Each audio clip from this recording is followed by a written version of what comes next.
هلو يوتيوب. هلا يوتيوب، ايه الاخبار؟ عايزه زوم اوت. ايش الاخبار؟ تاخرت، بعرف انه تاخرت كتير، بس انه عم بمرق بفتره كتير عجقه بالشغل، لهيك اخرت عليكم. يلا مو مهم، يلا نبلش. ما حاضحك عليكم صراحه، بس نسيت كيف كنت عم حضر الحلقات تبعت اليوتيوب، لأن كلهم كانوا ارتجال باي ذا واي، يعني ما كنت عم حضر بورقة وقلم إلا هيك شي كم حلقة بعتقد. إزاي تذكر نفسك بس وما شابه. يعني بلغة التيك توك، عايزاكي انتي توصلي لليفل لما تشوفي نفسك تقولي this girl gonna make it, this is cringe.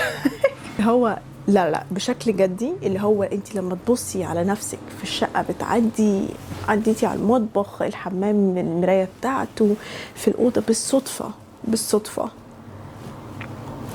I know this face، أنا عارفة الشكل ده مكانه فين، هيبان فين. يعني مثلا انت عايزة تبقي مذيعة، أنا عارفة ان الوش ده المفروض يبان على شاشات التلفزيون أو على شاشات الموبايل مؤقتا، لو هتعملي مثلا بودكاست، هتعملي برنامج إذاعي، أي حاجة بسيطة تنزليها على السوشيال ميديا. أو الوش ده مكانه في شركات معينة عاملة إزاي، مالتي ناشونال ولا ناشونال ولا أي حاجة. أنا عارفة الوش ده بالهيئة دي، بالجسد ده، بالمادة الفيزيائية دي، مكانه في المكان الفلاني.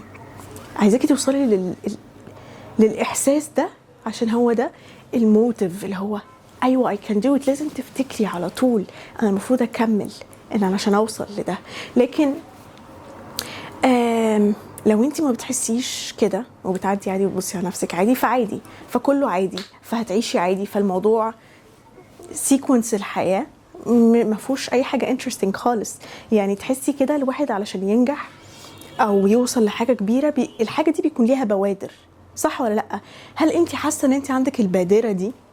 يعني مثلا بتعفري في ايه؟ حاسه ان انت بقالك فتره طويله بتكملي في حاجه معينه عشان توصلي لها؟ يعني انت في طريق الحاجه انت حابه توصلي لها، الهدف يعني، ولا انت اصلا كده بتروحي الشغل وترجعي وخلاص؟ لان ده مش هدف. هو انت بتشتغلي الهدف المدير بس، عشان نبقى واضحين. الا لو الشركه ليها مراكز وانت تترقي فيها وبتعلي مستواكي والمرتب بيعلى والمنصب بتاعك، وفاهمه ساعات كده الناس لما بتنجح في الشركات الكبيره، اللي هو بقى لازم سفر، لازم اجتماعات مع ناس مهمه والحاجات دي كلها، فاهمين قصدي؟ لكن لو شركه عاديه طموحك ايه فيها؟ طب ما تفتحي انت شركه، فاهمين ازاي؟ نفسك اصلا تبقي ايه؟ ولا انتي بعد الشر عامله حسابك ان انتي تتجوزي تقعدي في البيت بس، متحمسه بس لفكره الزواج بس مش اكتر؟ اللي هو بقى طب انتي على فكره انت تزهقي. يعني والله العظيم انا مش فاهمه، البنات بيبقوا متحمسين لحته معينه، طب وخلاص. والرجاله برضو ان هي حاجه جديده هنجربها، اللي هو الزواج عامه، نطلع من بيت اهلنا بيت تاني، بيبقى لينا احساس بالمسؤوليه ومعانا بارتنر بنحبه والكلام ده كله. هي الموضوع مش عسل يعني، او مش حاجه تحفه. يعني زي ما انت قاعده في بيت اهلك فيه مشاكل وعيوب وحاجات كويسه، البيت التاني ده هيبقى فيه نفس الكلام. عايزاكي تعملي حساب ايه بقى حضرتك؟ انا مش فاهمه انتوا ليه ما بيجيش في بالكم، ولا انا اللي بركز زياده عن اللزوم؟ شهر العسل ما هو الا شهر وهيخلص، بعد كده هو هيروح الشغل، انت هتقعدي تعملي ايه؟ في بنات بتزهق، ده طبيعي، اي بني ادم هيزهق. انت بقى عامله خطه ان انت في الزواج هيكون بتعملي ايه قبل ما تجيبي العيال، ولما تجيبي العيال برضو هتنيميهم، انت عايزه ترتاحي، هتفضلي برضو نايمه يعني مربيه اطفال من الاخر. ما انت لما بتتجوزي انت قيمتك كبني ادمه مؤثره، مش مؤثره سوشيال ميديا، مؤثره في الحياه. البني ادم كده كده كائن مؤثر. بتاثري على مين؟ فاهمه قصدي؟ البني ادم تاني كائن مؤثر، فانت هتاثري على مين؟ يعني الواحد لما بيشتغل بيبقى ليه تأثير على الناس اللي حواليه، مش شرط يبقى مدير، ان شاء الله يكون ليه تأثير على المكنة اللي بيصلحها لو هو مثلا عامل، ولا ان شاء الله نقاش، بيأثر، بيعمل حاجة، بيشوف نفسه اللي هو ايه، انا من غير الشركة دي هيبقى ناقصها حد يعمل كذا، فانا بملي الحتة دي. فاهمة قصدي؟ فده اللي انا بتكلم فيه. So after marriage، بعد الزواج، انتي عاملة بلان لده ولا لا؟ طيب سيبك من الجواز دلوقتي، مش عارفه انا نطيت ليه، نرجع تاني دلوقتي. وانت في الجواز بقى يعني ايه، اعتقد لازم تستكشفي نفسك من دلوقتي، مش من اول ما تتجوزي بقى هنبدا من اول وجديد، لا يعني من دلوقتي، يعني فرصه وراكي ايه. you have to know برضو. انت نرجع تاني لنقطه حته بوادر النجاح، انت بتسعي في ايه، ولا باين عليك ان انت بتميلي لايه اكتر فتبداي فيه. انا بيصعب عليا بجد، حاسه اوفر صح، انا بيصعب عليا بجد، حاسه مؤثره قوي. انا بيصعب عليا بعض البنات اللي بتبقى محتاجين توجيه ومش عارفين يعيشوا حياتهم صح وحاسين بالملل، بس في نفس الوقت ايه، هم ما بيعملوش حاجه، يعني هي عارفه ان في مشكله في حته وما بتعالجهاش. يعني هنا بيصعبوا عليا، وفي نفس الوقت انا اسفه بس تستاهلي، لان انت عملتي ايه؟ ولا حاجه. زي ما اتفرجتي على الفيديو ده، زي ما اتفرجتي اكيد على فيديوهات تانية، يعني انا مش اول واحده اتكلم في حياتي في المجال ده، يعني انا اصلا لسه القناه بتاعتي ما تعرفتش بالدرجه اللي هي، مش انا اول واحده اتكلم في حاجه زي كده. فانت سمعتي قبل كتير، وهتسمعي بعد كتير، وهتسمعي ناس اقل مني معرفه او شهره، ناس اكثر مني شهره، عرب واجانب، عرب واجانب، فاهمين ازاي؟ ف لما اتفرجتي عليهم ما تحسسينيش، او بلاش انتي تخلي الكلام يخش من هنا ويطلع من الناحيه التانية. انا عايزاك انتي تراجعي نفسك في الحته دي.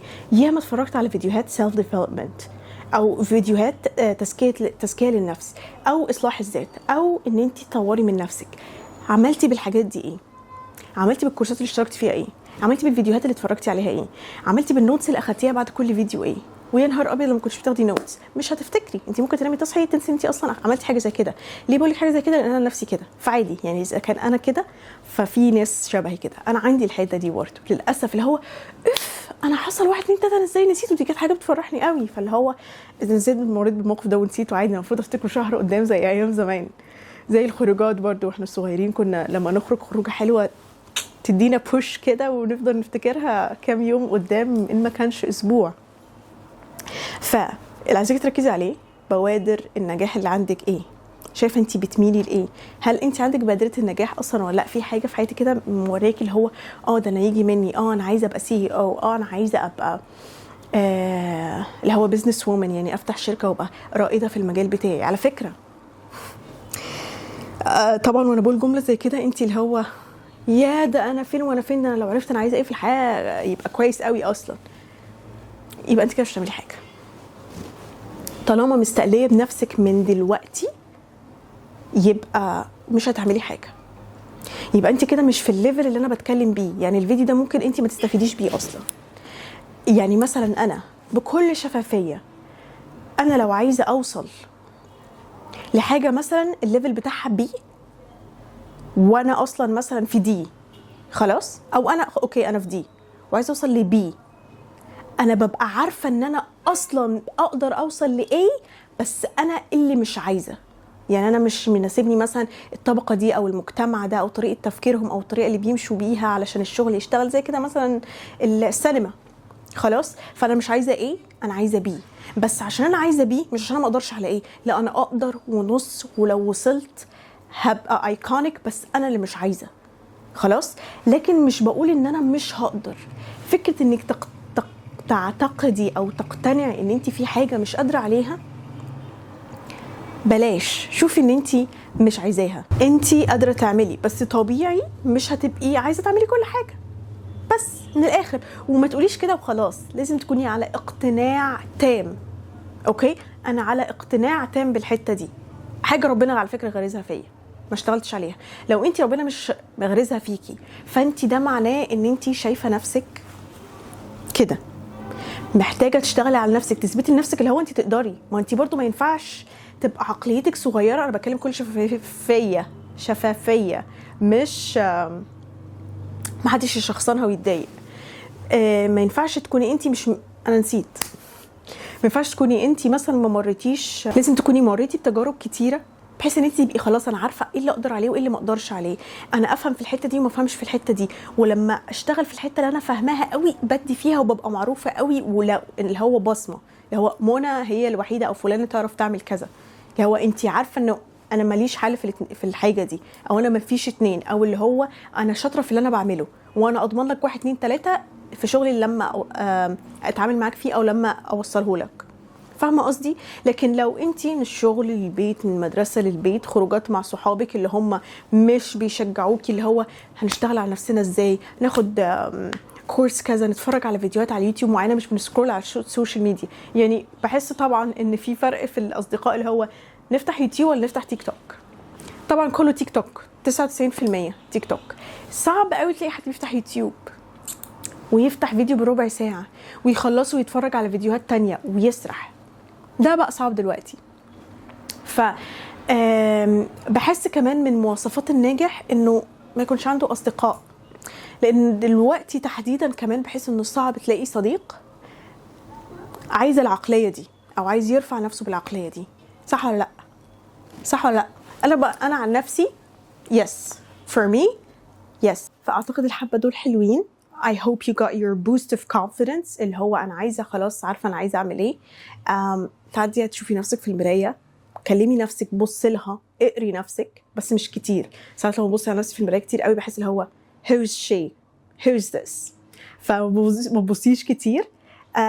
build your mindset، ابني mindset، ابني عقليتك. بجانب بقى ايه، لو شايفه ان العقليه اللي انت تربيتي بيها فيها سلبيات، عادي، انا برضو نفس الكلام، فلتري كل ده، لان خلاص انت دلوقتي بقيتي مسؤوله من نفسك. بس